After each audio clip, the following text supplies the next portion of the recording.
You are already above the roofs when smoke asks whether it is harmless, or whether a house below must be destroyed so the rest of the street can keep theirs. That is an uncomfortable decision for a lookout whose fingers have gone numb. In Tokugawa, Edo, now Tokyo, the night watch fears fire more than thieves, because fire can take a quarter before dawn. If these long evenings genuinely help you unwind, quietly like or subscribe, and tell me where you are listening and your local time. Let the room darken, settle easily, and join this adult lookout on a timber platform in a dry winter wind, trying to identify one grey mark beyond the eaves. Your ordinary task is to stay awake, keep the whole quarter in view, and be right about what you are seeing before another person acts on it, in darkness, wind, and cold, without avoidable delay. The platform is a hinomiyagura, a fire lookout tower raised above the crowded town. Its timbers answer the wind with small creaks that you have learnt not to mistake for footsteps. Below, narrow lanes run between wooden houses, shops, rented row houses, paper screens, and roofs that can hand a flame from one building to the next. A few cooking fires have been banked for the night. Oil lamps still glow behind shutters. Every harmless ember has an innocent explanation, which is precisely why the watch is difficult. You turn your face into the wind and breathe again through your nose. The odor is faint, resinous, and not yet bitter. No orange light shows. No crowd has begun to move. A false alarm would wake households, send crews running, open gates, and start a sequence of signals that cannot be politely taken back. The city has given you a bell, a view, and very little room for poetic interpretation. Edo's scale makes the silence deceptive. By the early 18th century it held around 1 million people by common estimates, among the largest urban populations in the world. Yet from this height, the quarter can seem reduced to black roof lines and a few squares of amber paper. The city is not built carelessly. It is built from materials suited to a country rich in timber and accustomed to earthquakes, summer humidity, and buildings that open to air. Those practical choices become dangerous when winter is dry and the wind hardens. Wood, thin shingles, thatch in some districts, paper, charcoal, and lamp oil form a city that can live comfortably with small fires only by watching them constantly. You shift your feet to bring feeling back into your toes. Somewhere to the east a dog barks once, somewhere nearer a shutter closes. The grey mark has not vanished. It has thickened just enough to require another look. You do not ring merely because smoke exists. Chimneys smoke, bathhouses smoke. A brazier disturbed late in the evening can send up a brief dark thread. Your work begins with direction. The wind comes from the northwest, pressing your sleeve against one arm and lifting it from the other. You choose a roof corner as a fixed point, then watch whether the mark drifts with the air or rises from a single place. It leans, spreads, and is briefly lost behind a taller storehouse. That could still be ordinary. You wait through several breaths. Cold makes patience feel less like a virtue than a minor punishment designed by someone indoors. When the smoke returns, it is lower and broader. A dim pulse appears beneath it. Not a flame exactly, but light reflected on the underside of the haze. You place one hand on the rail and call down to the man at the foot of the tower. He looks up, then follows the line of your arm. The second observer does not confirm your fear at once. He moves into the lane for a clearer angle, comes back, and asks which roof you mean. You describe the storehouse edge, the signboard beyond it, the faint glow appearing and disappearing. Two people looking at the same darkness can produce an impressive range of darkness. Still, the procedure matters. Edo's neighborhood watches were organized because private judgment had to become public action without wasting the minutes in between. The shogunate ordered townspeople's districts to maintain organized fire precautions, and by 1723 watchtowers had become mandatory for townspeople's fire brigades. From such towers, alarms could be sounded on bells, drums, or wooden planks, with systems that differed by authority and place. Tonight your small tower has a bell. The man below finally nods, He has seen the glow. You turn toward the hanging metal, lift the striker, and pause only long enough to choose the correct cadence. The code is not decoration. In documented Edo practice, the pattern could tell listeners not only that there was fire, but where it lay in relation to the city. One shogunate tower used repeated short beats to indicate east, west, south, or north. A nearby fire could be marked by a combined pattern. Townspeople's towers might use a smaller iron bell after the first authoritative alarm. The exact system varied, which is why the watchman had to know his own. Your quarter's signal distinguishes a distant warning from a fire close enough to demand immediate assembly. You strike. The first note opens over the roofs, round at the beginning and thin at the end. You count the space, strike again, and repeat the sequence. A bell code is wonderfully precise until the wind catches the sound and returns it from 3 walls at once. You keep the cadence steady. Below, a door slides open. Then another. The city begins to turn toward the same point you have been watching. The alarm travels by people before it travels by institutions. A gatekeeper rouses the block. A runner goes toward the brigade's meeting place. Householders step into the lane in layered robes, some carrying lanterns, some carrying nothing because they have come only to see which way the danger lies. You remain above them. The strongest temptation is to climb down now that others are moving. But the tower still gives the best view. The smoke has separated into 2 streams. One is pale and low, the other grows dark enough to erase a roof ridge. You point again and call the direction. In the early 18th century, the shogunate strengthened townspeople's firefighting organization, and one contemporary account describes an instruction in 1718 that led Edo townsfolk to organize 64 units. Those machabiyeshi, the town brigades, were not the same institution as the book hikeshi serving warrior households. Their duties, commanders, and districts differed, even when a large fire eventually ignored every boundary. Men arrive carrying a ladder, hooked poles, ropes, and folded padded coats. They do not bring a machine capable of throwing a strong stream across the roofs, because Edo has no pressurized water network.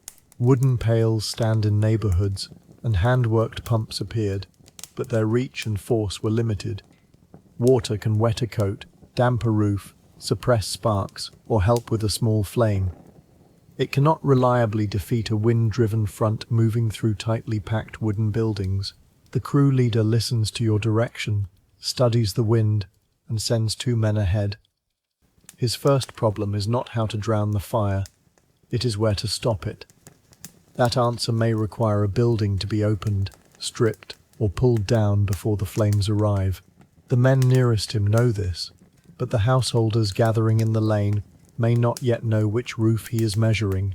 You watch his face turn from the smoke to the row of houses downwind. This is the central fact of firefighting in Edo, and it is stranger than the pictures often make it look. The principal method was demolition. Crews removed roofs, walls, battens, and structural members to create a gap in the fire's path, leaving less fuel for the wind to carry forward. Firefighters were often drawn from carpenters, roofers, and construction laborers because they understood how wooden buildings were joined and how to take them apart quickly.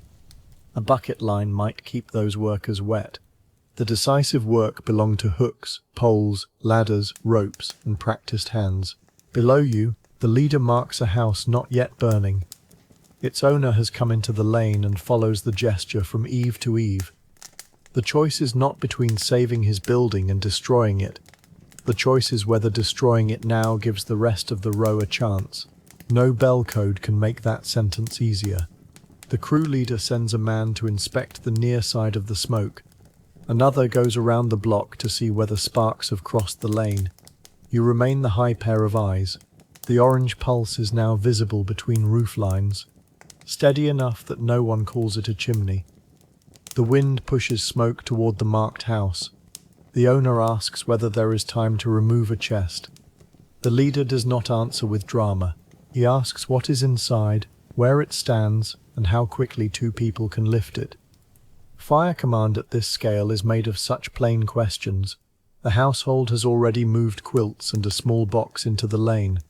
A larger chest will not pass easily through the narrow doorway. The owner looks once at the roof, then tells his family to leave it. The leader changes the marked line by half a building, choosing a joint where the crew can work faster. His decision saves minutes, not certainty. Your bell has stopped. But other signals answer farther away. A deeper note comes from a larger watch. A drum begins in another district. Sound maps the response across the dark. Although each listener hears only fragments, the brigade's standard arrives upright above the crowd. It is a matoi, a tall unit marker with the brigade emblem and hanging strips that move in the wind. Its purpose is practical. In smoke and confusion, it shows where the crew is holding its position and which company has reached the scene. Later prints turned the matoi bearer into one of the great visual emblems of Edo firefighting, often high on a roof against a theatrical sky. The surviving art is valuable evidence for appearance and public image, but art is not a shift report. Tonight the man carrying the standard is mostly concerned with not catching its top on an eave. He plants it where the leader points, upwind of the intended break. The marked house is opened before the fire touches it. Sliding panels come away first. Men carry out what can be moved without blocking the lane. The crew leader refuses a tall cabinet because the turn is too tight and the time too short. Another firefighter climbs the ladder and tests the roof with one foot, then the other. The roof is dry, which makes it easier to grip than wet tile but far easier to ignite. A second ladder is laid against the opposite side. Hookmen take position below. Their tool is the tubiguchi, a long pole fitted with a metal hook or beak. It can catch a beam, pull away cladding, tear battens, and reach joints that hands cannot. The pole does not make the work effortless. It lets several bodies apply force at a distance, provided the hook lands on something worth pulling. In the dark, that final condition occupies nearly everyone's attention. You see a gust flatten the smoke and shout before the sparks arrive. The crew on the roof crouches. A few glowing fragments cross the gap, fail to catch, and roll into the lane. People stamp them out. Water is thrown across the working edge, not as an attempt to extinguish the main fire, but to keep men and nearby surfaces from becoming part of it. Padded cotton coats, when soaked, give some protection from heat and sparks, though they grow heavy. Museum examples from the 19th century show thick quilted cotton, often stitched and dyed with brigade marks or bold designs. Those surviving coats are real objects, but they do not prove that every worker on every night wore the same cut or decoration. The men beneath you are dressed for work, not for a print. Their coats darken with water, their sleeves cling. One man shakes his arm once and reaches for the rope. The leader chooses the first structural target. He points not to the roof peak, but to the lower connection where a pull can begin loosening the outer frame. A carpenter in the crew has already read the building. He knows which members carry weight, which panels can be stripped, and which joint will resist until several smaller pieces are removed. The hook bites, slips, and bites again. From above, the movement looks slow. At ground level, it is a contest between leverage and workmanship. Edo builders could assemble houses efficiently, and firefighters learnt the reverse sequence. They are not simply smashing, they are unbuilding under pressure. The first length of wall comes free with a crack that brings a collective step backward. Dust rises, pale in lantern light. The owner watches his house become safer for everyone else by becoming less of a house. The leader does not look at him yet. He is watching where the frame settles. The fire reaches the neighboring roof while the crew works. Flames appear along one eave, then vanish behind smoke. A line of men passes pails toward the roof to wet the demolition edge and the coats. The water is useful, but its usefulness has limits. A hand pump called a ryudosui, or dragon water device, could send water only modestly high, and early forms lacked an effective hose. One 18th century description jokes, without intending to, that the stream rose about as high as a second floor. just enough to wet the back of a firefighter holding the standard. The crew below has no time to admire the name. They pull together. A roof section lifts, twists, and drops inward. The gap broadens by the width of a room. The wind now has to carry sparks across open space rather than along continuous eaves. The leader orders another section taken, then holds up one hand. Too much collapse could block the lane. From the tower, you can see why restraint matters. Demolish too little and the fire crosses. Demolish too much and the crew may waste time, trap possessions, injure workers, or create debris that prevents movement.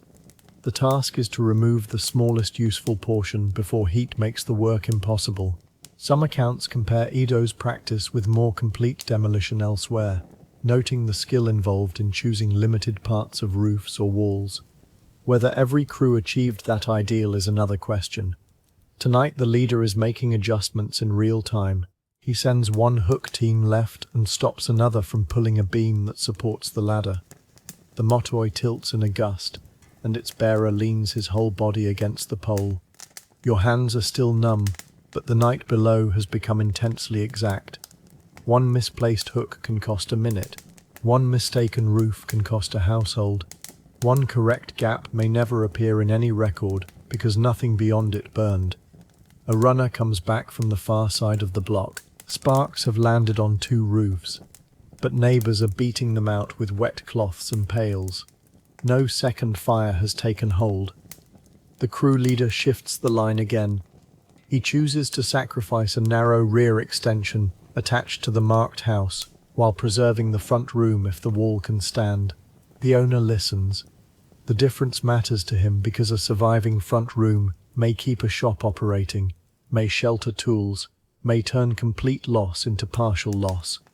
The leader asks whether the rear shares a wall with the next tenant. It does. That answer changes the pull. Men enter briefly to cut and free the attachment before the hooks take it. You can no longer see their feet, only lanterns moving behind the frame. The city's defense depends on knowledge as ordinary as where one family's wall ends and another's begins. The rear structure comes down toward the cleared yard. The fall is controlled only in the broad sense that everyone has agreed on a direction and moved away from it.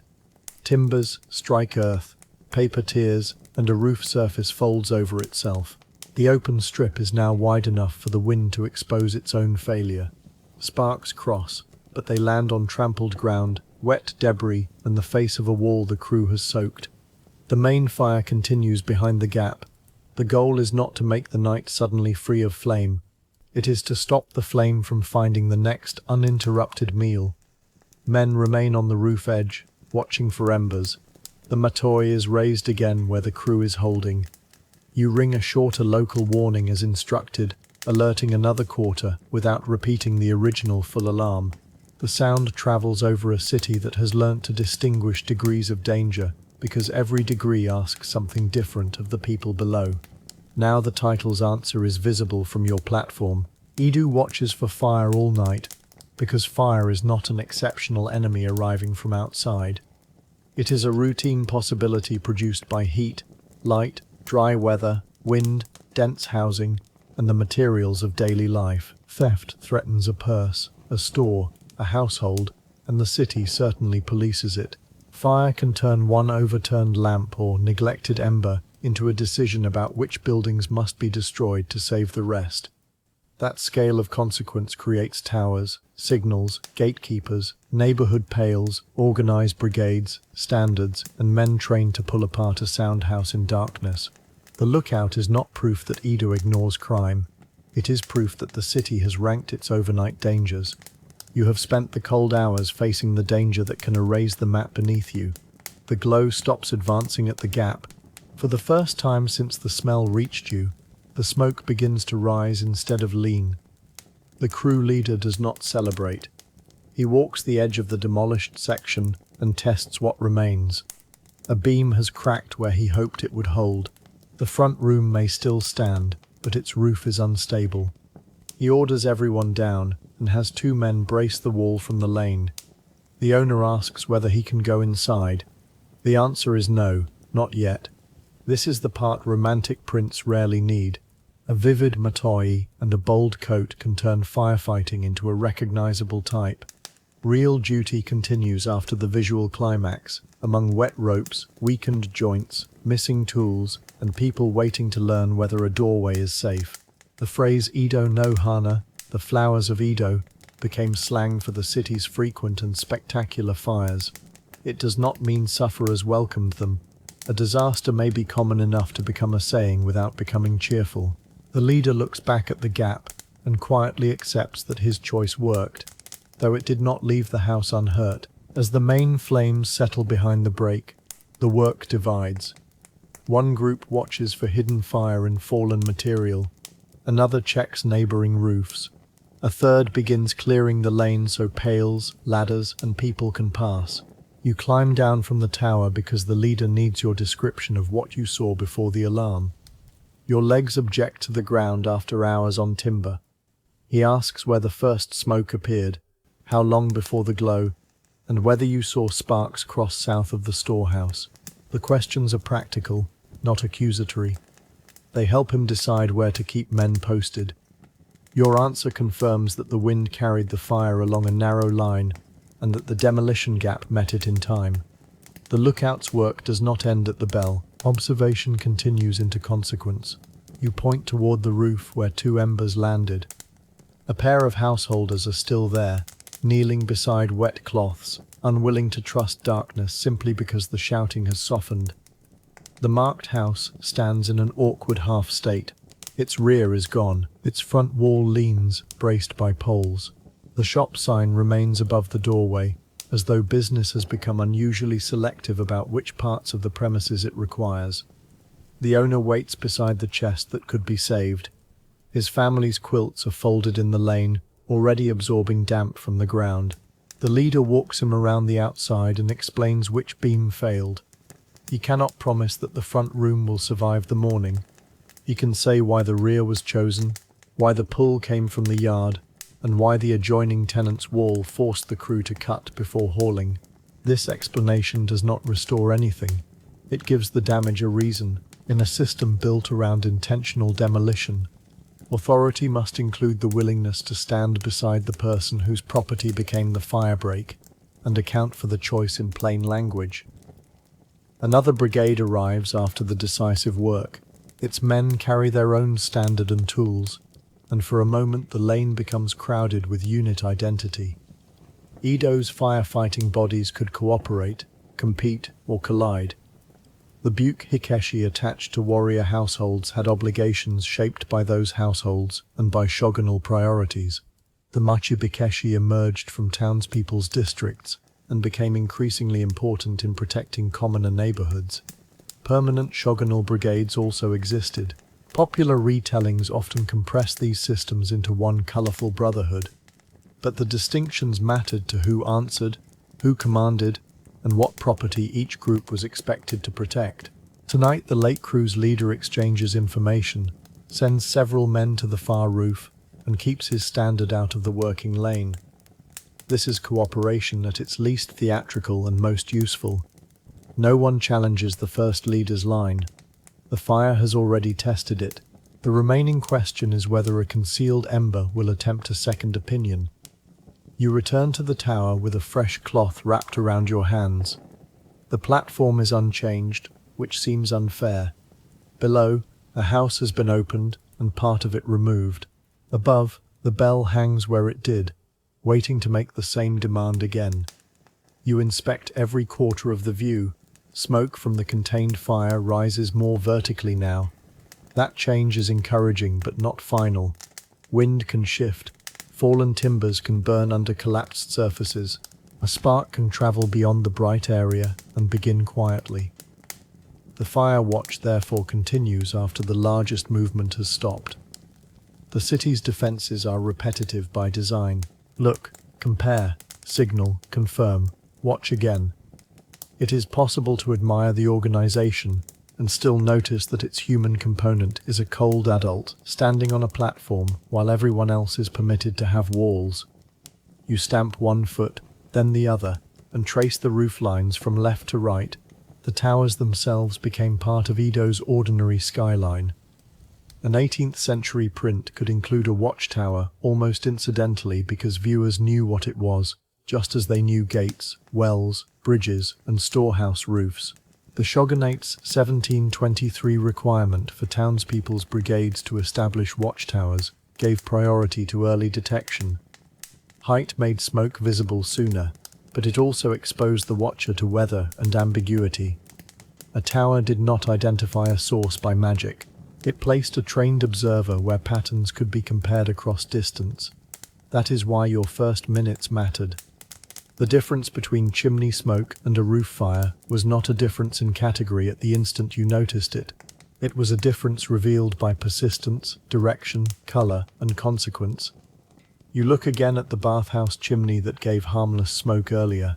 Its plume fades on schedule, the fire smoke does not. The city has built a structure to help one person notice that modest distinction before it becomes enormous. The bell's cadence remains in your wrist. Contemporary descriptions record systems in which 2 short beats repeated 3 times signaled a fire to the east, 3 beats the west, 4 the south, and 5 the north.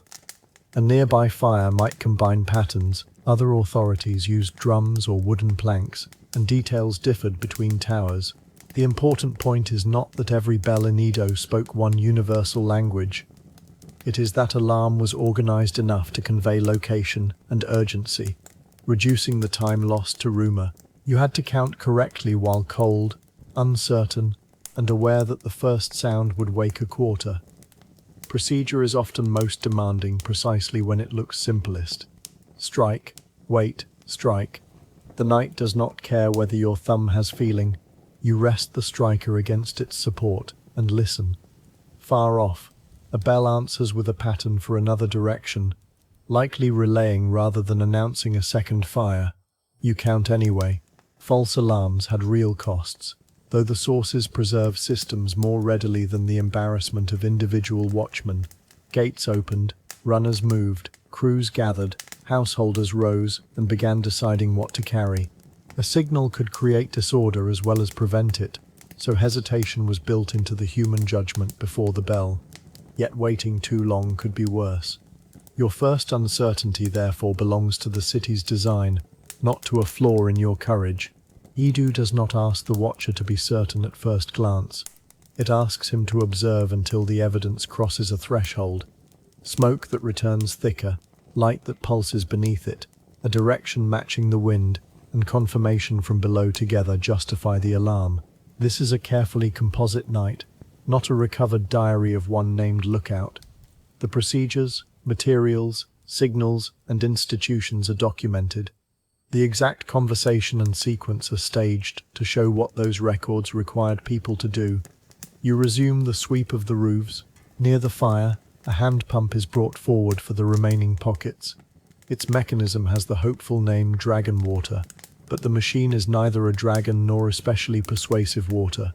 Men operate the handles while others relay buckets to keep it supplied. The stream reaches low-burning material and darkens ash. This is useful work after the fire's advance has been stopped. It would not have replaced the earlier demolition. The distinction matters because modern viewers naturally expect firefighting to mean aiming water at flame. Edo's crews often aimed labor at fuel. They changed the city's shape faster than the fire could use it. Water supported that work by wetting people, roofs, and debris. It did not provide a pressurized curtain across a whole street. From the platform you see the pump team shift closer by several steps, gaining reach at the cost of standing in smoke. Their success is measured in smaller glow, not in a dramatic arc. The wind eases toward the deepest part of night.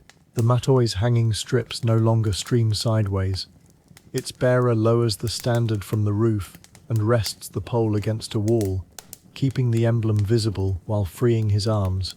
In later prints and performances, firefighters could become swaggering urban heroes, tattooed, bold, and defiantly picturesque. That image draws partly from real occupational pride and partly from the art, theatre, and later retellings that shaped public memory. Surviving documents and objects support specific duties more firmly than personality types. They show units, standards, coats, ladders, hooks, processions, and the organization of work, so you watch the bearer rub his shoulder where the pole pressed. There is no need to turn him into a legend. Holding a tall standard steady on a wet roof in winter is already enough of a task. He checks that the emblem still faces the lane, then carries 2 empty pails back toward the water point. The owner of the damaged house is finally allowed to approach the doorway. The firefighter goes first, tests the floor, and looks up at the braced beam. Only then does the owner enter far enough to retrieve a ledger and a wrapped bundle from a shelf near the front. The larger chest remains trapped. He does not argue. What can be moved has changed with the building. The leader asks 2 men to stay beside the brace until daylight, when a carpenter can judge whether the front room should be dismantled safely. This is another decision postponed rather than solved.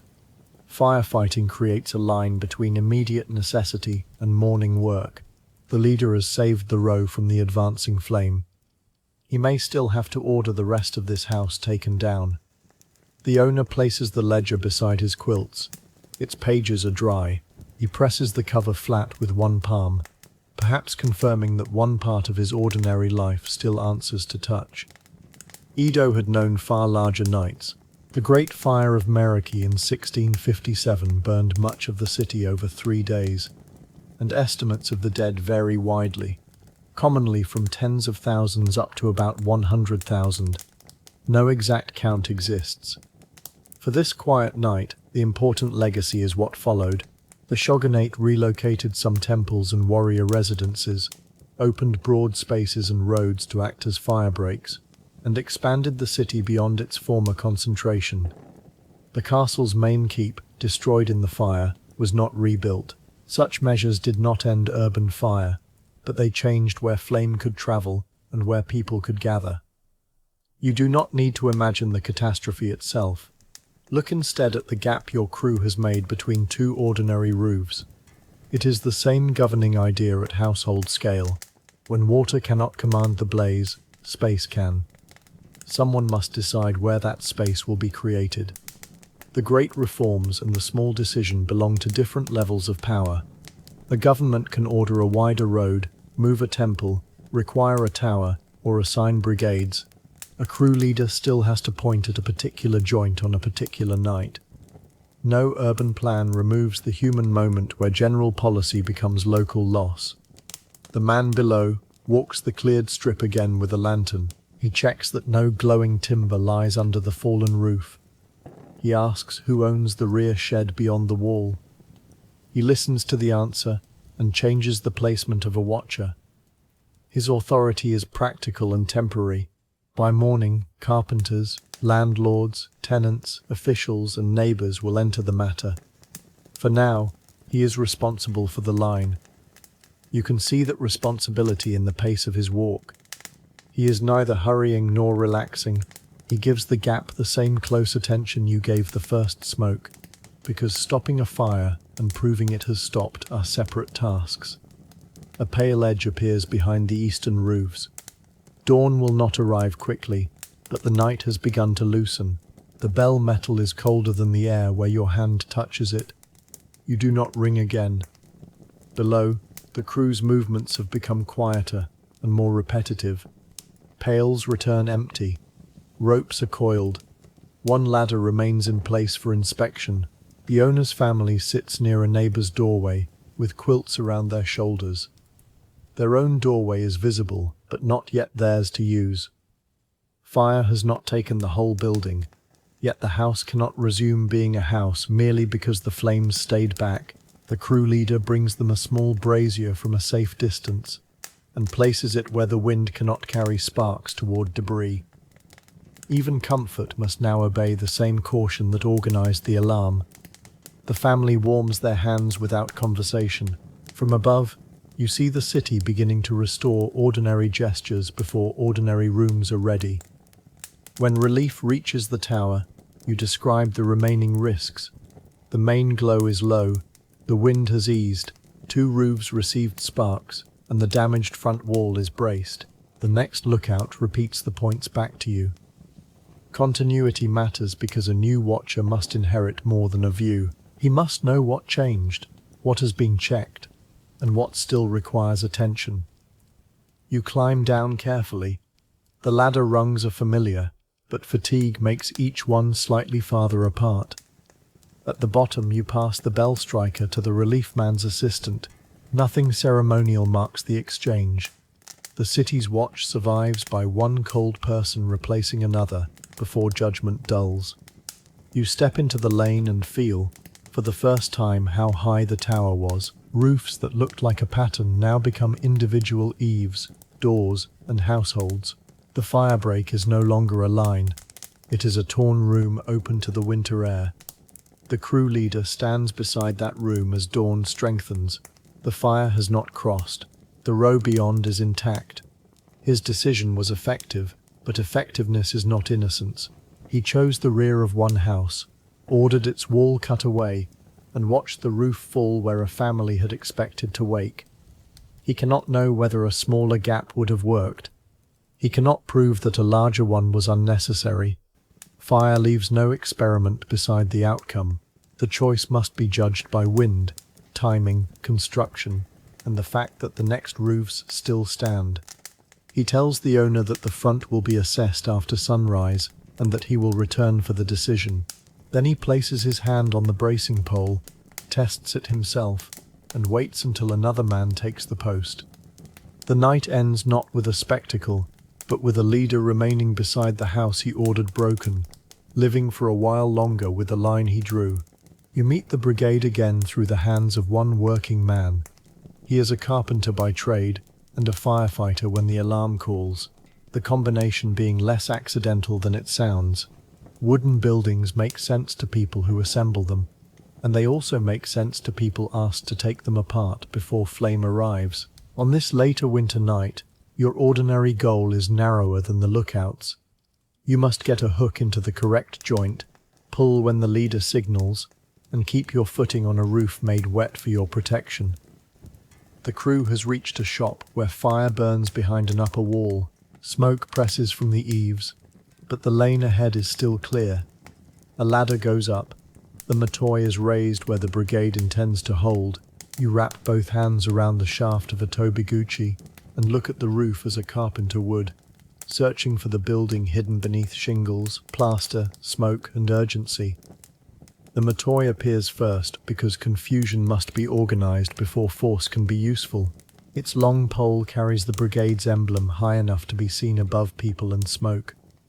Hanging strips move beneath the upper form, making the marker legible in wind and poor light. Different companies had distinct emblems, preserved in prints and catalogues of brigade standards. The standard identifies the crew's position and, in public imagery, its pride. At the scene, it also creates a reference point. Runners can find the leader, other brigades can see which unit occupies a roof. Householders know where orders are coming from. You watch the bearer carry it through a lane barely wider than his shoulders and the pole. The standard is excellent at being visible, and rather less gifted at corners. He turns it carefully beneath an eave, clears a signboard by an inch, and plants the base where the leader can see both him and the burning wall. Your tool is not a modern axe on a short handle. The Tobiguchi is a long wooden pole with a metal hook or beak fixed at one end. Its length lets you reach an upper joint from below, work across a dangerous gap, or apply leverage with several men along the shaft. It is simple enough to look inevitable. Its usefulness depends on where the point lands. Hook a weak board and you pull away decoration while the frame remains. Hook a sound joint at the wrong angle, and the pole may leap free. Hook the right member after nearby pieces have been loosened, and a section can move with surprising speed. The crew leader sends you up the ladder to inspect. You carry the pole angled away from windows and faces. Each rung changes the balance. The metal end wants to lead, the wooden shaft wants to sweep the lane. Two men below guide it, because a long tool can create its own small emergency before reaching the large one. At the eave you test the roof with your knee before committing weight. Pails have already darkened the surface. The water is deliberate. Thick cotton coats can be soaked before firefighters approach heat, and roofs or exposed edges can be wetted to reduce sparks. The protection comes with a cost. Quilted cotton absorbs water and becomes heavy. A wet roof becomes slick. The crew is made safer from one danger while being introduced to another, which is a recurring theme in practical work, and an especially clear one when the ground is 2 stories below. You crawl rather than stand. A ladderman braces the top rung. Another firefighter passes your hook upward. The coat pulls at your shoulders as you receive it. Smoke leaks under a board to your right. You lower your face, look along the roofline, and identify the first strip that must come away before the hook can reach a carrying member. Museum coats from the 19th century preserve the material seriousness of this clothing. Examples are made from several layers of quilted cotton, densely stitched in sashiko patterns, sometimes dyed with brigade marks and elaborate images. A Metropolitan Museum set for a samurai firefighter uses wool, valued in that object for its resistance to sparks, while townspeople's coats are often associated with heavy cotton. These surviving garments belong to particular dates and users. They do not license one universal uniform for every brigade across 2.5 centuries. Your coat tonight is described plainly because its job is plain. It is padded, wet, marked for the unit, and heavy enough to make climbing an argument between your arms and gravity. You hook one elbow over the roof edge, pull yourself higher, and feel water run from the hem onto the ladderman's hand. He does not thank you, but he does not let go. The first roof covering comes loose under a smaller hand tool. You pass it down rather than throw it, because the lane holds people, pails, and one owner trying to see what remains of his upper room. Beneath the outer surface are battens and the timber arrangement you need. Fire glows behind them. You insert the Tobiguchi sideways, rotate the shaft, and try to seat the metal point around a member. It skates along wood. The second attempt catches, but too shallowly. You release before a pull can tear the point free toward your face. The craft lies in these uncelebrated corrections. Prints show the posture after success. Body braced, tool extended, smoke shaped beautifully around the figure. They rarely need to show 3 unsuccessful placements and a man muttering at a joint that has been built with unreasonable professional competence. You shift your knee, angle the hook from above, and feel the point settle behind the beam. Below, the leader organizes bodies along a rope tied to the section. The hook is not expected to carry the whole load. It opens, loosens, or guides while rope and coordinated force move the larger piece. You call that the point is set. The leader checks where the falling material will go. 2 householders are moved back. The mateo bearer shifts half a pace to keep the standard clear of the rope. 1 firefighter wets the exposed edge. Another watches the adjacent roof for sparks. Equipment works as a system because every object creates a need around it. A ladder needs bracing. A hook needs a joint and room to travel. A rope needs a clear line. A standard needs a visible position that is not in the way. A wet coat needs a person strong enough to move in it. The leader raises his hand. You lean your weight backward and begin the pull with the others. The beam moves less than a finger's width. That is enough to confirm the joint is yielding, but not enough to free it. You relax the shaft without letting the hook drop. The leader orders a second attachment stripped. A firefighter beside you crawls forward with a shorter tool and removes a board that has been carrying more of the section than anyone could see from below. Construction knowledge reduces blind force. Idu's hookmen were often connected to the Toby trades, roofers and steeplejack-like workers accustomed to height, ladders and timber. Their occupational skill became fire skill because the same structure had to be read under different conditions. You adjust the point. Heat reaches through the wet coat in pulses rather than a steady wave. That change tells you flame is moving behind the wall. You cool down. The leader shortens the next count. There will be one more attempt before the roof becomes too hot to hold safely. On the signal, everyone pulls. This time the joint opens with a low split. Your hook slides deeper, then the whole section begins to turn. You do not continue hauling blindly. You push the shaft sideways to guide the fall away from the ladder. The rope team controls the lower movement. A strip of roof and wall folds into the cleared yard. Smoke bursts through the new opening, followed by sparks. Pails rise. Water strikes the exposed edge and the backs of the men nearest it. The mattoy remains upright, showing the brigade still holds the position. For a moment you cannot see the ladder.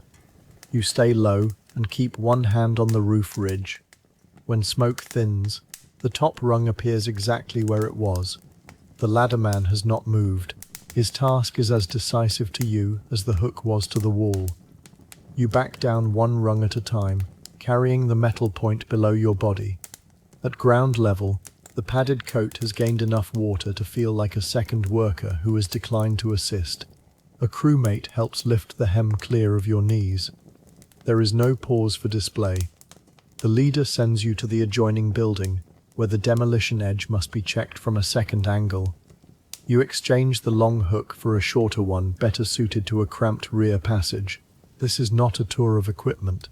The change follows the problem. The passage is too narrow for the long shaft to swing. A short hook gives less reach and leverage but more control. You step over a threshold, pass through a room already emptied, and reach the shared wall. It is warm, not yet hot. Smoke threads through a seam near the ceiling.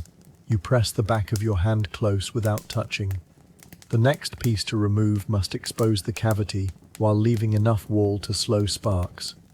The household has carried out bedding, account books, and a box of tools. A large shelf remains because it is fixed to the wall. You and another firefighter lift its contents into baskets, then tip the empty frame forward. Behind it, the wall joint is visible. The smaller hook enters cleanly. You pull away a panel and reveal darkened timber, but no open flame. This is useful evidence. The fire has heated the boundary without fully crossing. The leader decides against taking the whole wall. Instead, he orders the seam opened farther, dampened and watched. Demolition is a judgment about sufficiency. The most dramatic action would be to flatten everything nearby. The more skilled action may be to remove exactly enough to inspect and interrupt spread. You widen the opening by another hand's breadth. Water is applied with a cloth rather than thrown through the room. The household may still have a usable wall when the night is done. The ladder is moved to the rear. Ladder work in Edo firefighting later became associated with New Year displays of balance and agility, preserved in prints and continuing traditions. Those performances draw on real occupational comfort at height, but a display and a fire are different conditions. Here the ladder feet stand on packed earth softened by spilled water. Two men set them again, press down, and wedge one side with a flat scrap of timber. You test the first rung. It shifts. The wedge is moved. You test again. The ladder now holds, though no one mistakes holding for permanence. Above, the roof edge is lower and more accessible. The job is to remove a smouldering fascia board before it drops into the passage. You climb carrying only a rope. The hook will be passed after you establish position. This sequence costs seconds and prevents the shaft from pulling you sideways during the ascent. The mattoy bearer relocates to a neighboring roof, so the unit remains visible from the main lane. 3 men guide the standard up while he climbs. The pole is tall, the roof pitched, and the wind variable. His duty is not to fight the flame directly. It is to hold the brigade's place in the visual field. In dense smoke, crews could otherwise become indistinguishable. Prints emphasize this figure because the standard makes a clear composition and a clear identity. That artistic prominence can distort our sense of labor, giving one elevated man more attention than the many people bracing ladders, filling pails, hauling ropes and opening walls. You see him from the rear passage only as a moving emblem above an eave. Then your hook arrives. The fascia board smoulders along its inner face. You set the point near one end and signal for the rope team to take tension. A direct downward pull would tear the board across the ladder. You need it to rotate outward and fall into the yard. The rope is tied near the far end. Your hook lifts the near end. The team below draws sideways. For several seconds nothing moves, then nails or wooden fastenings release one by one. The sound travels along the board like knuckles on a door. You raise the hook higher. The board turns, hangs, and drops clear. A firefighter smothers the glowing edge on the ground. The roof opening is inspected and dampened. No further flame appears. The leader calls for the ladder to remain. You keep one foot on the upper rung while another man leans past to check beneath the eave. His shoulder presses your soaked sleeve. The arrangement is close, awkward, and effective. Firefighting equipment does not eliminate the need for people to trust one another's weight. It gives that trust wood, rope, and metal to work through.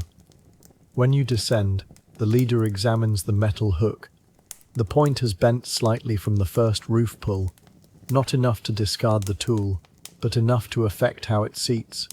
A smith can correct it later. For tonight, the hook is marked and set aside from the ready pile. Maintenance is part of equipment history, even when it leaves fewer images. Shafts split, rope fibers fray, ladder rungs loosen. Quilted coats must be dried before they mildew. Standards require repairs after wind and smoke. A brigade's capability lies not only in owning tools, but in returning them to use.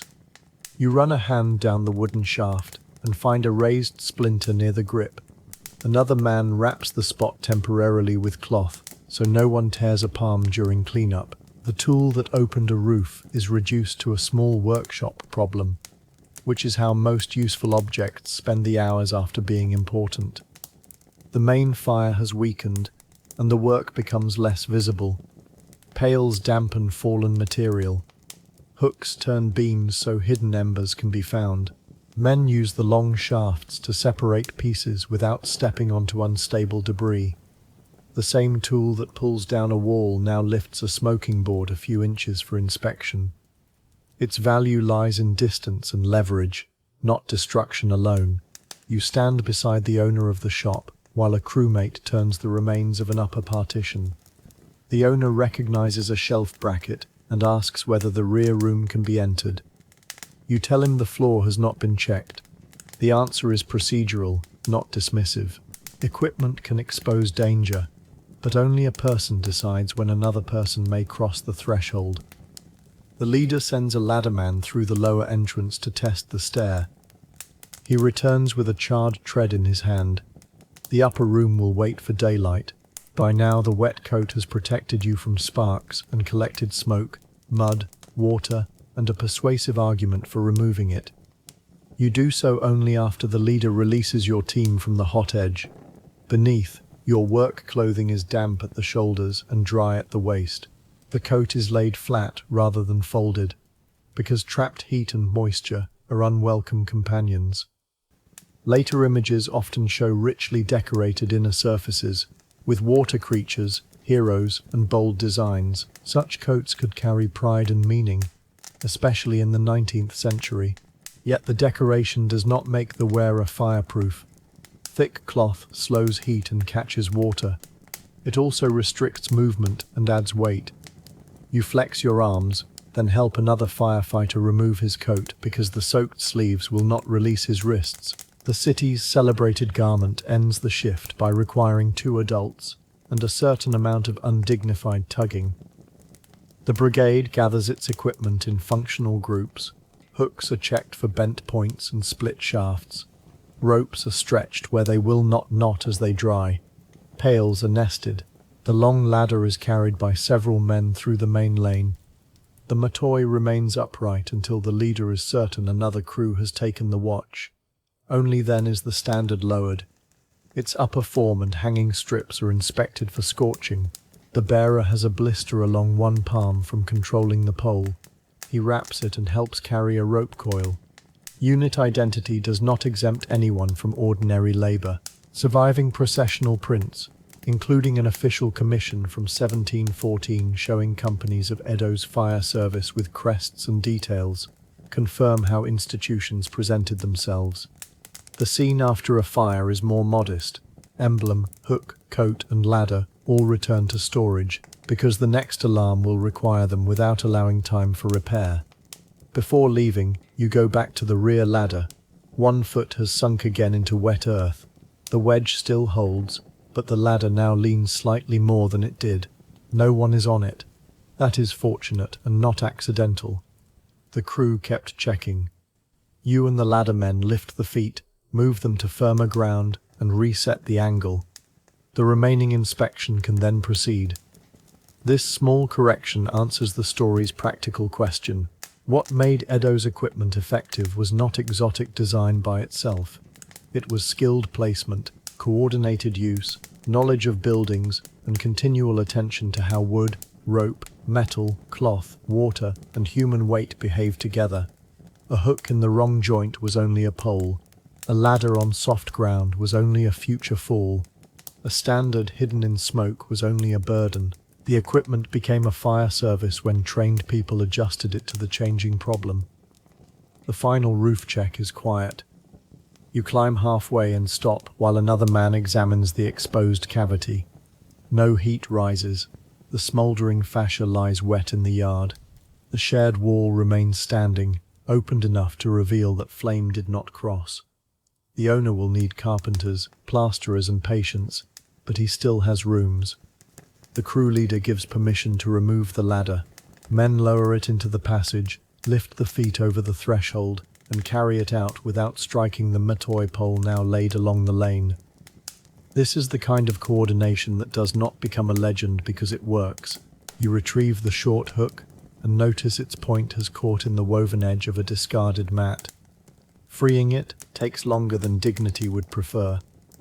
Then the tool comes loose, the lane clears, and the brigade begins the walk back with nothing more dramatic left to conquer than distance. At the storehouse, wet coats are hung with space between them. A brazier is kept well away. Hooks rest point down or against a protected wall. Ropes are uncoiled. The matoya is laid where its strips can dry without tangling. Each choice prepares the next response. You wipe the bent hook clean and leave it with a note for repair. The ladder feet are examined for damage from the soft ground. One rung has worked slightly loose and is marked for the carpenter. Firefighting institutions are visible in towers and standards, but reliability grows in maintenance rooms after the crowd has gone. You press the rung, hear the faint movement, and imagine it under a man's weight. The defect is small. That is why it matters now. Large defects announce themselves. Small ones wait for the wrong moment. You set the ladder apart and fetch a wooden mallet, ending the night not with flame, but with a piece of footing that must be made trustworthy again. The mallet blow is gentle. You are not repairing the rung fully while the wood is wet, only seating it enough for safe handling before a proper inspection. The ladder lies flat, unable to surprise anyone. A crewmate records which hook bent and which rung moved. The standard bearer finishes separating two damp strips that twisted around each other. Outside, the neighborhood has returned to low voices and closed doors. The equipment has completed its part of the story by becoming ordinary objects again. You place the mallet beside the ladder and rest one hand on the side rail. The roof work depended on spectacularly little mystery. A marked position, a climb, a joint read correctly, a hook set twice because the first placement failed, a rope kept clear, a wet coat endured, a foot checked before weight. The crew's labor held because every person treated the next small physical problem as worthy of attention. The loose rung receives the last look. Later in the century, the night begins at floor level. A woman closes the front shutter of a small shop and steps into the rented room behind it. One unit in a wooden nagaya, or long row house. The building is divided into narrow dwellings with thin partitions. Her ordinary goal is to put the household safely to bed while keeping tomorrow's work ready. That means banking the cooking hearth, checking the oil lamp, folding quilts where they can be reached, and carrying the shop ledger to the earthen storehouse across the yard. The sequence is familiar enough that everyone believes someone else remembers it. She assigns the lamp to her husband, the hearth to herself, and the ledger to their grown nephew, which produces 3 assurances and, on inspection, only 2 completed tasks. This will be the story's one small domestic joke. She does not scold. She lifts the lamp herself and begins again from the doorway. The Nagaya compresses a household into a few practical zones. A dirt-floored space near the entrance serves as kitchen and work area, with a hearth and water jar. The raised room beyond holds bedding, wicker boxes, wrapped clothing, tools, and whatever must be moved aside before quilts can be laid out. Ado Tokyo Museum reconstructions emphasize how little built-in storage such rooms had. Objects lived in corners, boxes, and cloth bundles because the same floor had to support work, meals, and sleep. The woman's fire discipline therefore depends on arrangement. A lamp placed carelessly is not merely near paper. It may be near bedding that will shortly cover the floor, a sleeve reaching for a box, or a person stepping backward from the hearth. She carries the andon, a framed oil lamp shielded by paper, to a stable place where no quilt edge can brush it, and no one must pass it in the dark. An andon's paper screen softened the light of an oil flame and protected it from drafts. Museum objects and prints show such lamps in Edo period interiors. The paper did not make flame harmless. It made a small flame usable inside a room whose walls, fittings, and possessions were largely combustible. The woman opens one side, inspects the oil dish and wick, then closes the frame. She does not leave the lamp on a loose chest or near the edge of the raised floor. She sets it in a clear corner beside a wall that no sleeping body will reach. The husband confirms that the base sits flat. This is imaginative staging built from the documented lamp form and the physical logic of the room, not a surviving household rulebook for this particular family. What matters is the consequence. The lamp that illuminates their final tasks must remain visible, guarded, and separated from movement until it is extinguished. At the hearth, the woman reduces the fire rather than simply turning away. Charcoal and ash can preserve heat after visible flame is gone. She moves the cooking vessel, separates live pieces, and covers embers so they will not cast sparks. A water jar stands nearby, useful for a small accident and for daily work. But no household pail can answer a fire once it enters the shared roof. That is why prevention is intimate. Professional brigades may arrive, bells may sound, and hooks may open the building. Yet the first defense occurs before any alarm, in the few inches between ember and ash. She watches until no bright point remains exposed. Her nephew crouches beside her with the lid for the brazier. He waits for her nod before setting it down. The action is simple enough to become invisible in most historical records. Its importance survives in the regulations, watches, pails, and repeated warnings produced by a city that knew unattended fire could outgrow a room. The shared wall changes everyone's calculation. A Nagaya partition gives privacy only in a modest sense. Sound passes, heat passes, smoke finds gaps. If a lamp falls in one unit, the neighboring family has no independent outer wall to protect them. The woman listens while the tenant next door slides a water vessel across the floor and closes a shutter. Their routines overlap without being coordinated by an official. Each household controls only part of the risk. This is one reason townspeople's firefighting became neighborhood organization, rather than an individual service purchased after trouble began. The built form joins consequences. She presses her palm near the wall beside the hearth, feeling only winter cold. Then she moves a wicker box away from the partition. The box contains clothing and paper patterns for shop work. It is not irreplaceable, but it would burn quickly and block the narrow exit if left where someone might trip over it.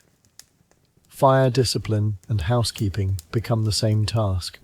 Quilts come down from their bundle. The raised room must be cleared enough for 3 people to lie side by side without touching the lamp. The nephew moves a low tray to the dirt floor. The husband folds work clothes into a basket. The woman places the first quilt, checks its corner, and shifts the andon another hand's breadth away. Bedding is warmth, storage problem, and fuel. None of those descriptions cancels the others. In a small rented room, safety does not come from removing combustible life. It comes from arranging life so that flame has fewer easy accidents to exploit. The husband reaches for the lamp to trim the wick. She stops him until the quilts are settled and no one is moving behind his elbow. Then he opens the frame, adjusts the light, and closes it. The lamp burns lower. The room becomes dim enough for night work and bright enough to see the doorway, the hearth lid, and the ledger still waiting on the shelf. The ledger is the item the household cannot casually replace. It records credit, deliveries, and obligations for the shop. Coins can be counted again if they survive. Stock can be reordered at a cost. A lost account may turn memory into dispute. Wealthy merchants often protected goods and records in duzo, thick-walled earthen storehouses. These structures used timber frames covered with substantial earthen walls and plaster, commonly with tiled roofs, to resist fire better than ordinary wooden buildings. They were expensive and not universal. This family does not own the storehouse. The shop's proprietor does, across the yard, and the woman has a key to a lower compartment used for ledgers and selected stock. She wraps the book in cloth, adds the seal box, and tells her nephew to bring the lantern. The household lamp stays where it is. A separate hand lantern will guide the short walk through the yard. Before opening the door, she checks the lane. A dry wind moves along the eaves. No alarm sounds. The lookout tower is a dark shape above neighboring roofs.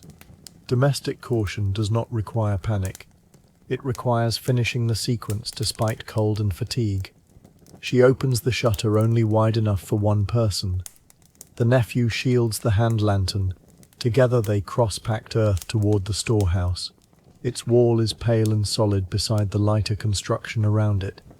A dozo is not invulnerable. Fire can enter through poorly sealed openings or damage neglected walls, and intense heat can still destroy contents. Its value lies in resistance and separation. The woman unlocks the outer door, then the inner closure. She checks that no lamp flame passes the threshold before setting the lantern on the ground outside. Darkness inside is part of the design choice. They will place the ledger by touch and brief borrowed light from the doorway. The storehouse smells of plaster, wood, cloth, and cool air.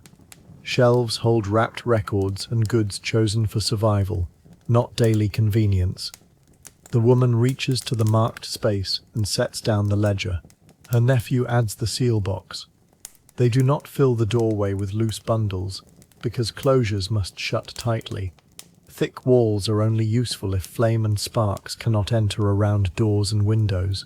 Historical accounts note that earthen storehouses could fail through cracks, openings, and poor maintenance, so inspection mattered.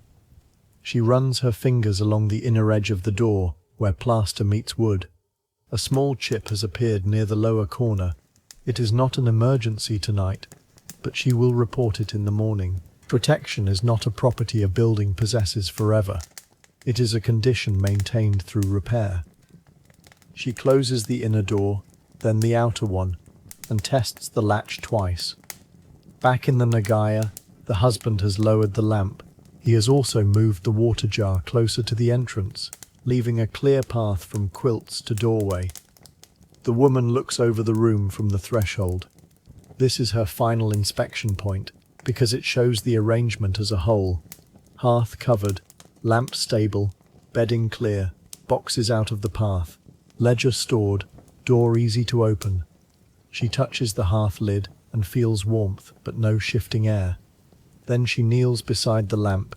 Extinguishing it will end visibility, so the household agrees on the next movements before she does. The nephew lies down first. The husband places the hand lantern near the entrance but unlit, ready only if needed. The woman pinches or snuffs the andon wick through its opening, waits for the glow to vanish, and closes the frame. The room does not become peaceful by magic. It becomes prepared, because each small source of uncertainty has been given a place. In darkness, the shared wall becomes more audible. A neighbor coughs, a child murmurs and settles. Someone farther down the row moves a pot. The woman listens not from suspicion, but from familiarity. Night watch begins inside households before it reaches the tower. Regulations in Edo could require night patrols, watchtowers, pails and caution during dangerous wind. Yet no rule can see every ember. People live close enough to notice one another's unusual sound or smell. After several minutes, she catches a faint odor of oil. It comes from their own room, not the wall. She sits up at once and relights the hand lantern outside the bedding area. The andon has not spilled. A drop of oil lies on the small tray beneath it from the earlier wick adjustment. The amount is tiny, but cloth has touched the edge. She removes the cloth, wipes the tray, and carries both to the dirt floor. The consequence is small because she noticed it small. The cloth is damp with oil but nowhere near flame now. She places it in a covered vessel away from the quilts and checks the lamp base again. The husband wakes fully and asks whether the andon must go outside.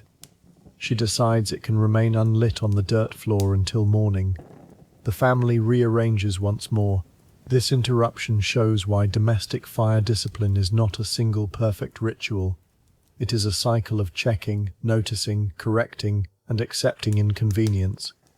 The oil drop does not prove an imminent disaster. It proves that a lamp is a working object with fuel, wick, frame, and human hands.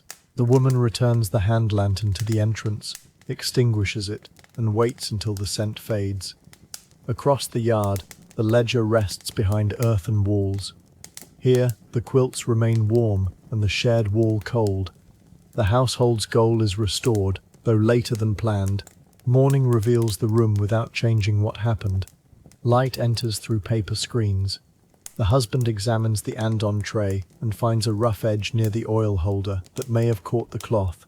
He smooths it and sets the lamp aside for a more careful repair. The woman opens the hearth. Ash remains warm, but no ember has escaped the covered bed. She transfers usable charcoal with tongs and prepares the cooking fire anew. The transition from dangerous night flame to necessary morning flame occurs in the same few feet. Edo households could not abolish combustion. They cooked, heated, and worked with it. Safety meant controlling time, place, and attention. The nephew carries the oil-marked cloth to be cleaned. No bell rang, no crew arrived, no record will count the event. The success is negative and ordinary. A potential path from lamp to quilt was noticed and closed before it became public.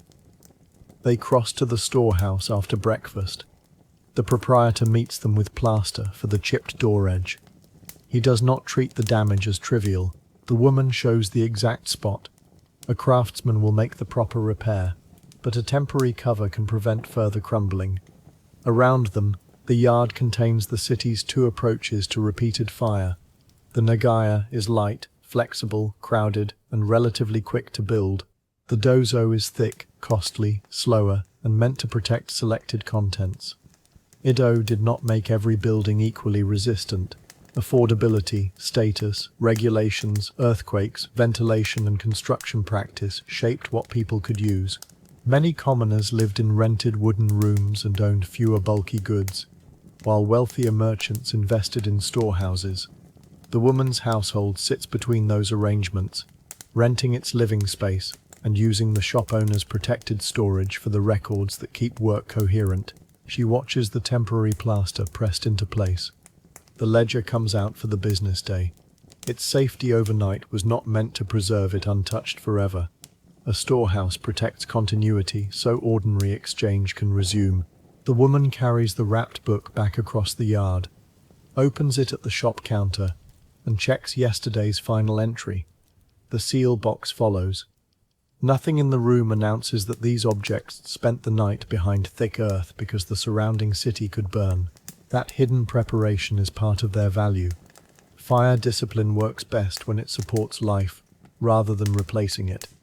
The household will cook again, light the andon again after repair, spread quilts again, and repeat the checks. They cannot make a wooden rowhouse into a storehouse. They can keep the exit clear, manage embers, control the lamp, notice the shared wall, and decide which few things deserve another layer of protection. Her pen touches the first account line of the morning. By evening, the andon has a smooth tray and a fresh wick. The chipped storehouse edge has been repaired more carefully. The same wind moves along the roofs, but the household does not dramatize it. The woman closes the shop, assigns the tasks, and watches them happen rather than trusting the assignments alone. Hearth, lamp, quilts, doorway, ledger. Each object returns to the sequence with the familiarity of a repeated path. Her nephew carries the wrapped book without being reminded. Her husband sets the lamp after the bedding space is clear. She covers the embers and listens for the absence of crackling. The room grows dim. The title stories Tower and Brigade protected a quarter through public organization. This smaller story answers what people did before the bell. They reduced the chances that their own heat and light would become everyone's emergency. The household lies down beside a cold shared wall, with the doorway open to a clear path. The woman remains awake for a few breaths, not because history requires unease, but because every completed routine has a final human witness. She can see the andon's low glow through paper. Its base is level. The nearest quilt edge lies well away. The hearth gives no light. Beyond the room, the storehouse door is shut around the ledger. The arrangement is modest and temporary. Tomorrow the floor will fill with work again. Boxes will move, meals will be cooked, and flame will return. For tonight, the practical question has been answered. An ordinary household managed fire by giving it boundaries inside a building that offered few boundaries of its own. The woman reaches out, closes the lamp's access panel, and lowers the wick one last degree. Her hand returns beneath the quilt. No new task appears. The rowhouse settles into the shared darkness one room at a time. At dawn, after another contained fire, a carpenter stands in a street that has lost 6 front rooms and kept the houses beyond them. His ordinary goal is to put roofs and doors back before weather turns exposed households into a second emergency. He carries a measuring rod, cord, chalk, and a list of owners. The ash is cool enough to enter, but warped posts still lean over the lane.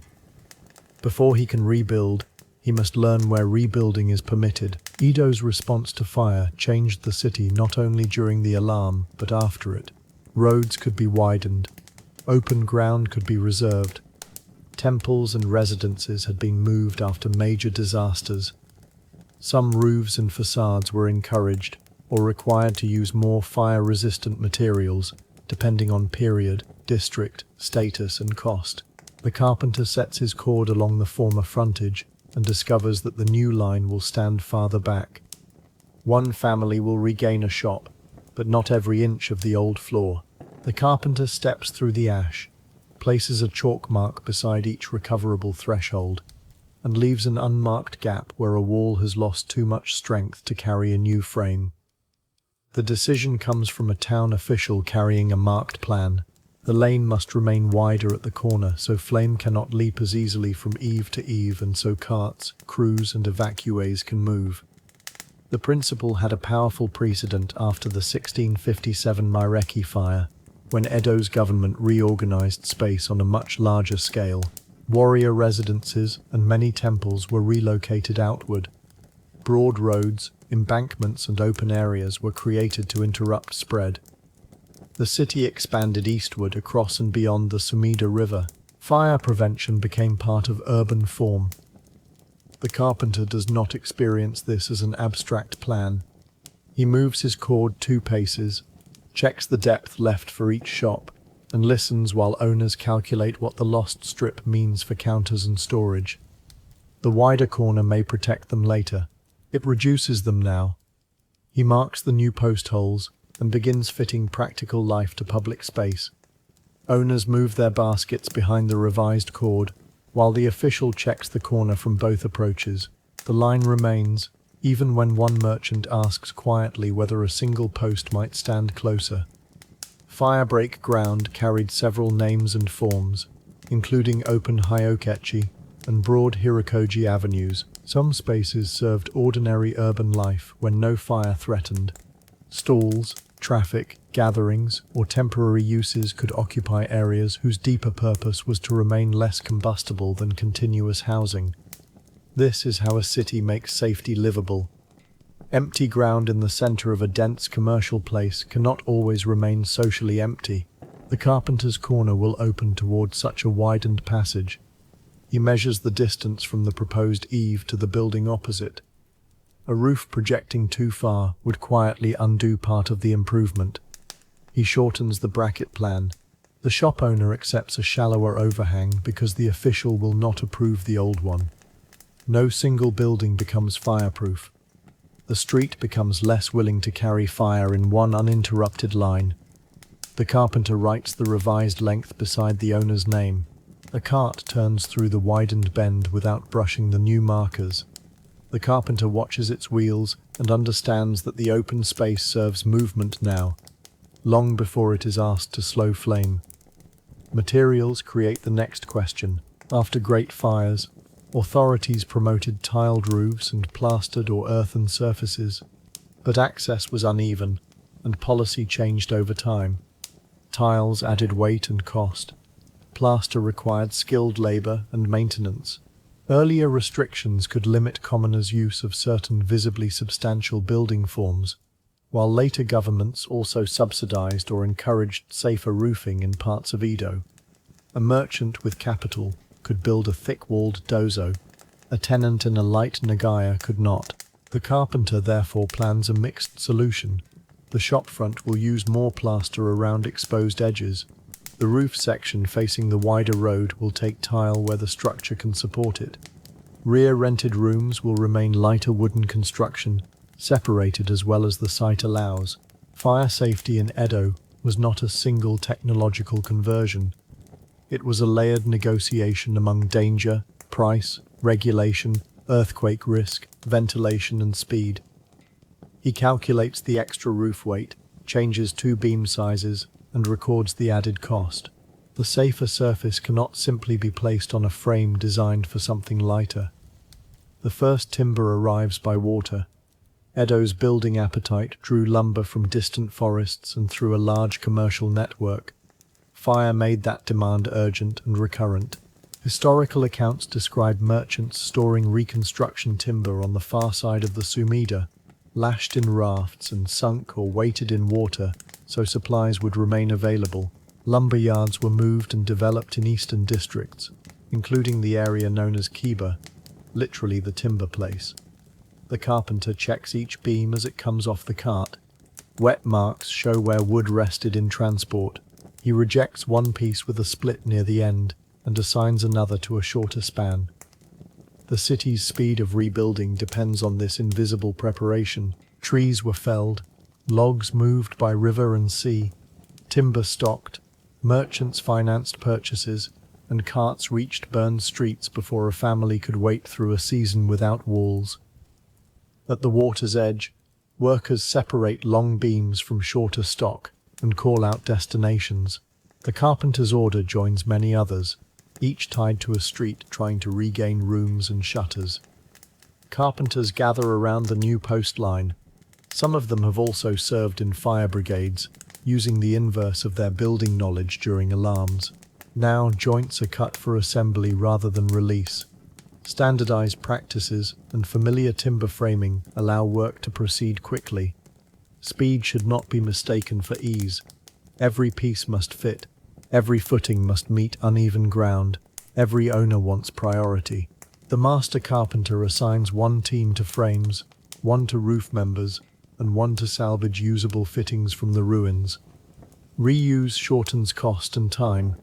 A door rail blackened on one side can be planed and reset if it remains sound. Tiles from a collapsed roof are sorted rather than discarded together. Nails and metal fittings are collected from ash. The remarkable rebuilding of Edo was made from large supply systems and thousands of small acts of judgment. The carpenter turns a recovered hinge in his hand and places it in the usable tray. He demonstrates the first joint to a younger worker, then lets the next one be cut without assistance. Rapid rebuilding depends on skills passing accurately from one pair of hands to another. Accounts of Edo sometimes describe a city almost accustomed to burning and rebuilding. That phrasing can become careless. Familiarity did not remove grief, debt, injury, or displacement. Nor did the slang Edo no hana, the flowers of Edo, turn fire into welcome entertainment. The phrase acknowledged frequency and spectacle in the city's culture. It should not be asked to carry approval. The carpenter works beside people whose rooms are gone. Their urgency is not picturesque. One owner sleeps in a relative's back room. Another has spread shop goods under a borrowed awning. A tenant waits to learn whether rent will resume before the wall does. Rebuilding quickly matters because daily income, shelter, records, and neighborhood ties depend on it. The master carpenter orders the first frame raised before noon. Men lift in sequence. The posts stand along the new line, farther back from the road and close enough to restore the shape of a street. A tenant brings tea to the raising crew and then returns to sorting scorched bowls. The carpenter accepts the cup without stopping the count that keeps 12 men lifting the frame together. The plasterer follows as soon as surfaces are ready.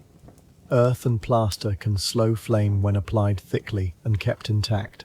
Storehouses use the principle extensively, wrapping a timber frame in substantial earthen walls. Ordinary shops use it more selectively. The plasterer works around the front posts and under the eave, building protection where sparks and radiant heat are most likely to attack. The material must dry, and winter air complicates the schedule. Too much haste can leave cracks. Too much delay leaves timber exposed. He covers a completed section with matting and marks the edge no one should touch. The carpenter adjusts the roof work so falling chips do not strike it. Their trades overlap in time because the street cannot wait for one craft to finish completely before another begins.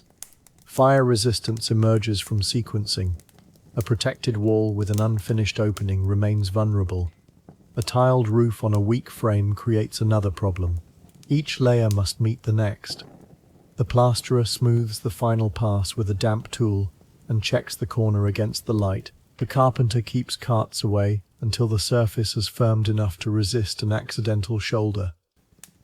At the rear, lighter row rooms rise more quickly. Their thin divisions and small units reflect the economics of rented housing. They can be assembled, repaired, and replaced with less material than earthen storehouses or grand residences. That affordability also leaves households sharing walls beneath continuous roofs. The carpenter adds a break where the revised plan permits and keeps the passage to the yard clear. He remembers the fire crews needing room for ladders and pails. Construction after a fire quietly incorporates the memory of response. Doorways are lined so belongings can be moved. A water vessel will stand near the entrance. The corner passage remains wider than before. None of these measures guarantees survival. Together they alter time. Time for a watcher to see smoke, time for a household to leave, time for a crew to reach a joint, time for flame to cross open ground. The carpenter's work gives future decisions a few more breaths. He shifts one doorway several inches so a ladder could pass without striking the opposite post. The owner notices the lost wall space, then tests the route by carrying an empty basket through. Within days, the first shop can close a shutter again. Its interior is unfinished, but a counter stands and the ledger has returned from safe storage. Another frame waits for roof tile. A third household has accepted a patched door from salvage. Edo's recovery could be startlingly fast because building trades, suppliers, landlords, tenants, officials, and credit networks were accustomed to repeated reconstruction. One modern fire history account notes deliberate stockpiling of lumber and construction methods suited to rebuilding. Contemporary observers also recorded the surge in labor and prices after great fires. Speed had costs. Materials rose in price. Skilled workers were stretched. Government attempted to restrain opportunistic increases. The carpenter does not control the market. He controls today's sequence. He moves the tile crew to the corner building before rain, delays an interior partition, and gives the most exposed family a door. By sunset, 3 roofs shed weather where ash lay at dawn. At dusk, the carpenter walks every roofline from the ground, looking for uneven tile and unfinished flashing. Speed has meaning only when the rain stays outside and the frame stays square. The widened road remains incomplete until debris is removed. Carts carry charred timber away. Usable earth fills low ground elsewhere. Stall holders ask when they may return to the open strip. Officials allow temporary use that will not create a permanent wall of fuel. Urban fire breaks require enforcement after memory fades. A vacant lot naturally invites building in a crowded city. A broad avenue attracts commerce. The same success that restores activity can gradually narrow the safety margin. Records of Edo show repeated orders because policy had to be renewed in daily behavior. The carpenter clears his cord and tools from the new frontage. He has no authority over future stalls, but his posts now make the official line visible. People will walk the wider corner before they understand why it bends. The space will feel ordinary. That is the final stage of urban adaptation. A past disaster becomes geometry used by people who may never know the decision that created it. Workers sweep the widened strip again after stall holders leave. The boundary is easiest to defend while fresh marks, new posts, and recent memory all point to the same open ground. Months pass, and the repaired street loses its raw color. Plaster dries, tiles darken with rain. Wooden shutters gather hand marks. The relocated frontage becomes the accepted frontage. A child who knew the old corner learns the new distance between door and well. Shopkeepers set out goods without crossing the protected line. The carpenter returns to inspect a roof joint after a storm. He finds one cracked tile and a plaster seam that needs repair. Fire safety persists through maintenance, not completion. Even the thick-walled storehouse across the yard shows a small fissure near its door, and the owner has called a plasterer before water can enlarge it. The city's measures are material promises that weather tests. Wide roads can be encroached upon, tiles can break, plaster can crack, timber can dry, watchtowers can lose a rung. The carpenter replaces the tile, records the work, and leaves the roof sound enough for another season. He replaces the cracked tile before opening the plaster seam, so one repair does not create water damage beside another. Maintenance proceeds in an order as deliberate as the original build. Edo kept memories of fire in many forms. Officials issued orders and maintained brigade responsibilities. Chroniclers noted dates and routes. Maps and illustrated records showed burned areas or the city rebuilt after catastrophe. Prints depicted crews, standards, smoke, and public imagination. Later historians counting these records reach different totals because they define a fire or a great fire differently. One modern Japanese fire history publication counts 49 large-scale urban fires in Edo across roughly 267 years. Other compilations speak of more than 100 significant fires. The difference is a warning against false precision, not evidence that fire was rare. The carpenter adds his own small record: materials used, owners served, repairs pending. His list will not enter a famous archive. It performs the same basic work. The city remembers burning so the next person does not begin from nothing. He folds the paper and gives it to the town official. The official reads the list, asks about one delayed roof, and adds the note to his own papers. Two modest records now agree on what remains unfinished and who expects the next visit. On an ordinary winter evening, a lookout climbs a rebuilt tower in a quarter where no alarm is sounding. The platform stands above roofs patched in different years, broad streets opened after older fires, narrow lanes that survived, tiled shops, wooden rowhouses, and pale storehouses. The city below is not a solved problem. It is an accumulated response. The watcher checks the bell and striker. He looks toward the timber yards beyond the river, where building material waits for work no one wishes to require. He turns toward the widened road, now carrying the last pedestrians home. He sees lamps behind paper and smoke from lawful evening fires. Each image belongs to normal life and to the city's caution around it. The lookout settles his feet, draws his coat closer, and begins the same measured sweep from roof to roof. Tonight the first circuit reveals nothing that persists. The lookout checks the ladder feet before trusting the first rung. At the platform, he places the striker where one hand can find it without looking and begins his slow turn. He makes another circuit. A chimney plume thins, a lantern moves along a lane and disappears through a doorway. The bell remains silent. Below, a carpenter closes his shop after repairing a ladder rung. A household lowers its lamp. A storehouse door holds shut around records and goods. The widened corner lies open beneath the wind. These are not separate answers. They are the city's layered way of living, with a danger it could not remove. Watch early, signal clearly, organize crews, pull down what must be lost to protect what can remain. Bank embers, guard lamps, keep selected things behind earth. Widen space, stock timber, rebuild, record, and climb again. The lookout rests one hand on the rail. The city's written memory contains fires, orders, maps, estimates, and rebuilding. Its living memory stands here as routine. He looks across Edo once more and finds only ordinary smoke behaving as ordinary smoke should.